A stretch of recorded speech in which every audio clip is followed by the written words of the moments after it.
Welcome to Waterite, where we're alright. Today I'm going to go over some basics to get you started with the create portion of the Big Chad Guys Plus modpack. This tutorial was recorded in the modpack version 1.1.13 hotfix. To begin with, we'll go into our quest book and check off all available branches in the machines, power, generation and automation arm of the book.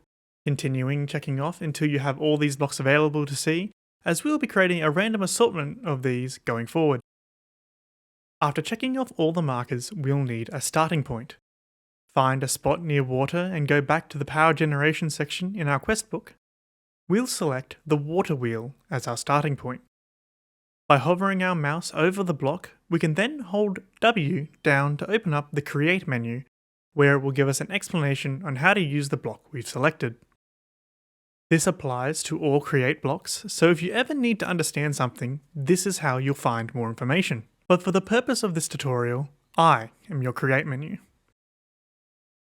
Looking at the recipe for the water wheel, we need to make a shaft, and for this we require andesite alloy. Thankfully, a simple enough recipe, it requires 2 andesite and 2 zinc nuggets. Taking our 64 stacks into a 2x2 grid, we'll make plenty of alloy as we'll need a lot of it going forward. Taking our newly made alloy into a crafting grid in a similar manner to sticks, we make 8 shafts. I recommend making quite a few of these as they're a crucial piece across the board for the Create mod. Using one of our shafts and surrounding it in planks creates us our water wheel. I've cleared a 3 block area nearby to place our water wheel against. Use a bucket of water in one of the open ends of our hole and congratulations, you're creating power.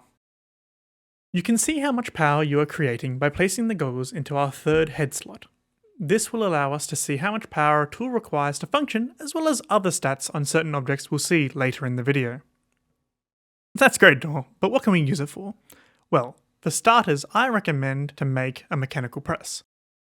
This is used to create metal sheets, another integral element in the Create mod. The press requires 1 shaft, 1 andesite casing, and 1 block of iron. The shaft and iron are easy enough, but how do we make the casing? This brings us to another part of the Create mod, manual application. Some items may require you to do specific actions in the real world. For this example, we require a stripped log to be placed on the ground, then right-click the log with our andesite alloy. I would recommend making about 2 to 3 of these for now. We can now use these ingredients to make our press. Place the press along the same level as the center of the water wheel. As you can see, my press has been placed in the wrong orientation, but that can be easily fixed using the wrench we were given earlier. Using one of our shafts, we can then connect the mechanical press to our water wheel, but something is still missing. Using the Create menu, we can press Q to identify objects inside the diorama, and as you can see, it requires a depot to be placed underneath it. To make this, simply place an andesite alloy next to an andesite casing in any crafting grid. Place the depot 2 blocks below your press, because as you can see, placing it right underneath it is just way too close. With this, we can right-click with your ingot of choice in hand. I'm choosing copper, as I'll need copper sheets in our next build. As you can see, the press will slowly lower and squish one of our ingots into its new form. For now, let's just focus on generating more power, so that we don't need to keep creating water wheels. For this, we'll create a steam engine, which is also a bit more complex in its creation. Our first step is we'll need to create 4 fluid tanks. A fluid tank is made by placing 2 copper sheets above and below a barrel in a crafting grid. Place our fluid tanks next to our water source, 2 blocks above water level. Then, clear the space underneath it. Now, we'll need a method to transfer water into our tanks, as in survival you cannot do this manually. It will require us to make a mechanical pump. A pump requires 1 cogwheel and 1 fluid pipe.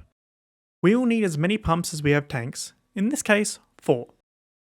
Cogwheels are simple enough. Just place a shaft and a plank in a crafting grid, and once again, this is a very common item we'll need going forward, so make quite a lot of them.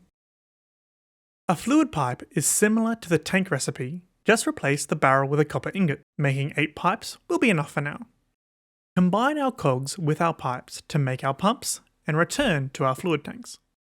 Place your pipes on our tanks on the sides that are above the water, and place the pumps onto the underside of our newly placed pipes. I place a cog on the corner position between the pumps so that power can flow through them. Speaking of power, we have a problem. Our power is currently going horizontally, but we need it to be vertical to connect to our pumps. Never fear, a gearbox allows us to do just that. Place 4 cogs in a T-shape around andesite casing, and we have a gearbox. Place down and... wait a minute, this isn't right either. Okay, one more time. Place the gearbox into a crafting grid, create a vertical gearbox. That's better. We can just use cogs to link our pumps to the gearbox, and hey presto, we are drawing water into our tanks. Next up, we'll make our steam engine. It's simple enough. The recipe calls for 1 golden sheet, 1 andesite alloy, and 1 copper block. Using the press to create our gold sheet, and placing our ingredients into the crafting table, we have our engine. Place it on another side of our fluid tanks, preferably the side closest to your machines, and it will convert the whole structure into a boiler. Looking at the fluid tanks, we can see we have enough water, and its size is good. This is shown by the bars going green. However, our heat is red. So for our final step, we need to give it a heat source. This can be done in multiple ways with the Big Chad Guys mod pack. Lit netherrack, blaze burners, ovens, but for simplification, we'll just use campfires for this particular build. Placing them underneath our boiler, we can see our heat is satisfied, and by placing a shaft on the end of our steam engine, power begins to generate. With our 2048 units of power, it should be plenty going forward.